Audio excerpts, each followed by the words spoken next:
Most self-help is a trap. It doesn't make you stronger. It makes you weaker. I know that sounds insane. After all, self-help is supposed to help, but look around. If consuming self-help worked, wouldn't everyone binging motivational YouTube clips, podcasts, or books be unstoppable by now? Yet most of them are stuck in the exact same cycle. Inspired for a moment, back to zero tomorrow, and that's because 90% of the self-help industry is designed not to transform you, but to hook your dopamine, keep you as a repeat customer, and without you even noticing make you weaker. Here's how the cycle works. You feel stuck, you want to improve. You open a self-help video or a book, the guru promises 7 secrets or 1 life hack. You feel a spark, inspiration. You tell yourself, this is it. This time I'll change. But you don't. Instead, you chase the feeling again. 1 book becomes 5. 1 course becomes another. 1 podcast leads to 20. And yet your actions barely change. That's the illusion. You confuse information with implementation. And after years, you know everything, but you are doing nothing. Why does this make you weaker? Because your brain starts outsourcing responsibility. You start believing growth comes from listening, not living. You start craving the shortcut dopamine of IVE. Learn something instead of enduring the uncomfortable friction of IV applied something. Neuroscience explains this clearly. Every time you get a motivational rush, dopamine fires as if you've achieved something. But you haven't. You got the reward chemical without the work. And repeat this for long enough. You train your brain to mistake consumption for change. That is weakness disguised as wisdom.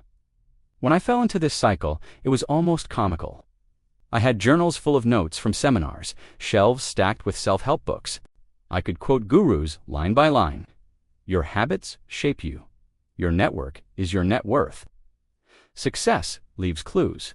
I knew all the slogans, but when I looked at my life, same income, same procrastination, same excuses. I had become what psychologists call an information hoarder. Smart on paper, stagnant in reality. That's when it hit me. Self-help had become self-harm. The industry survives on this addiction. That's why gurus pump out endless 10 steps to immediate change, because they know you'll crave another hit. It's like fast food, tasty in the moment, toxic long-term. And the danger is subtle.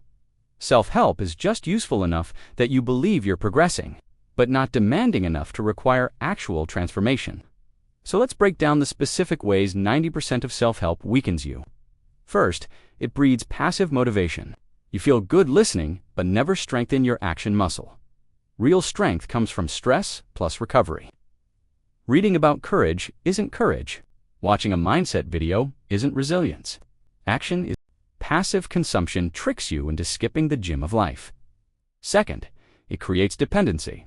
You start doubting your own instincts. A decision that should take 5 minutes now takes 5 podcasts because you need advice. Successful people build self-trust. Overhelped people outsource their thinking. That dependency makes you fragile. Third, it distorts time. Self-help convinces you transformation is instant 90 days to millionaire, 3 hacks to genius focus. The reality is, growth is painfully, beautifully slow, 1,000 reps, 1,000 rewatch. But when the hack hype fails, you spiral. I must be broken, no, you were sold fantasy. Constant quick fix promises rewire your dopamine expectations. When slow reality appears, you quit. That's weakness. Fourth, it romanticizes perfection. Gurus present themselves flawless, routines, military, morning routines, epic. You start thinking change requires aesthetic perfection. Journaling at 5 a.m., vegan protein shakes, gratitude lists. Then, when you inevitably slip, you quit altogether. That's not strength, it's fragility cultivated by comparison. So, what actually works? How do you escape this? The answer is simple but brutal. Less consumption, more application. Stop reading 10 books hoping for magic. Pick one idea, one small system, apply it ruthlessly for 30 days. Track the data, adjust, iterate. That's what psychologists call deliberate practice. Feedback, repetition, refinement. Strength comes from the uncomfortable cycle, not the comfortable scroll. The fix begins with brutal self-awareness. Ask yourself, am I collecting content or creating change? Am I addicted to the dopamine of learning, or am I hungry for the pain of applying? Because only one rewires your brain. You need to starve passive inspiration and feed active transformation. When I switched, my results exploded. Instead of reading 20 productivity hacks, I picked one. No phone in bedroom, applied it for 90 days. Painful at first, success small. But within weeks, sleep doubled in quality, mornings tripled in focus. That one habit gave me more results than 2 years of binge reading self-help fluff, and it lit the truth systems. Not slogans, transform lives. Here's the equation: knowledge times action times feedback equals growth. Without action and feedback, knowledge equals trivia. Self-help tends to stop at knowledge. Real growth requires applying it until feedback stings. That sting is how your neurons rewire. That sting is what makes you anti-fragile. Another thing that actually works: environment design. While self-help obsesses over inner motivation, neuroscientists show outer environment dictates 80% of behavior. If junk food isn't in the house, diet succeeds. If distractions are coded out, focus thrives. Yet self-help books scream fix your willpower, keeping you addicted to inner battles. The truth? Winners don't argue with temptation. They architect their environment. That's systems thinking. Accountability is another missing element. Self-help makes you solo. But the psychology of behavior shows humans change better in tribe. Olympic athletes have coaches. Entrepreneurs have boards. Soldiers have comrades. Accountability multiplies discipline. Motivation videos can't compete with a friend expecting you at the gym tomorrow. Identity shift is the ultimate fix. Most self-help says, do these new things. Neuroscience says, be someone new. Behavior that contradicts identity fails long-term. You can do workouts for a while, but until you say, I'm an athlete, friction fights back. Rich people don't just save money, they see themselves as investors. Success is coded as who they are, not what they try sometimes. That's how habits stick automatically. Self-help rarely trains identity, because identity rewiring is harder to sell in a weekend seminar. But it's the real lever. I'll never forget my 1-year implementation experiment. I banned myself from consuming new self-help content. 1 calendar year, instead, I forced myself to review my old notes and implement one piece of wisdom at a time. No new dopamine, only old application. Year's end, I was different in body, bank, brain.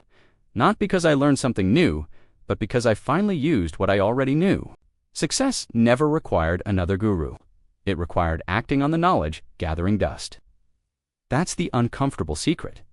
You don't need more information. You need integration. The 90% of the industry wants to keep feeding you sugar. The 10% of truth says, starve dopamine inspiration, feed boring daily repetition. Motivation fades, grit compounds. So let me end with this. Success never starts when you watch another video, or finish another book, or hear another slogan. It starts the moment you act without waiting to feel inspired. It starts when you track, repeat, adjust. When you stop seeing self-help as answers and start seeing life itself as the teacher. 90% of self-help is garbage because it makes you a spectator. The real path to strength makes you a player. So stop worshiping motivation. Stop hoarding books. Stop telling yourself you need another course. Pick one skill, apply one system, track data, push pain. That is self-help. That is growth. That is how you become unrecognizable in a year. Because the truth is simple. You don't need another hype video. You don't need perfect motivation. You don't need endless gurus.